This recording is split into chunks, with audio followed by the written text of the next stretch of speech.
Hi friends, నమస్తే. నేను మీ హేమ. నేను ఈరోజు మా ఇంట్లో కొబ్బరి బూరెలు రెడీ చేశాను. ఆ బూరెలకి ఏమైతే కావాలో అవన్నీ చూపిస్తున్నాను చూడండి. నేను 2 కేజీల రైస్ తీసుకున్నాను. కోటా రైస్ తీసుకుని 24 గంటలు నానబెట్టి బాగా కడిగిన తర్వాత మరపెట్టించి పక్క పెట్టాను. 2 కొబ్బరికాయలు, కేజీన్నర బెల్లం అంతా రెడీ చేశాను. ఆ బెల్లం నానడం కోసమని అర గ్లాస్ వాటర్ వేసి బెల్లం పాకం రెడీ చేయాలి.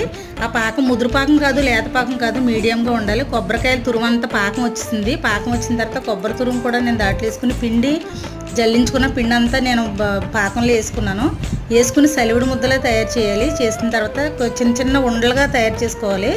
బూరెలకి దలసరగానే చేసుకోవాలి. అరిసెల్లో పలసగా చేసుకుంటే బూరె పొంగదు. చాలా బాగుంటాయి ఫ్రెండ్స్, చాలా టేస్ట్గా ఉంటాయి.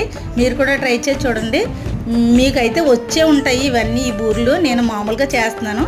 Thank you, bye, see you. Like చేసి సపోర్ట్ చేయండి ఫ్రెండ్స్. Bye bye.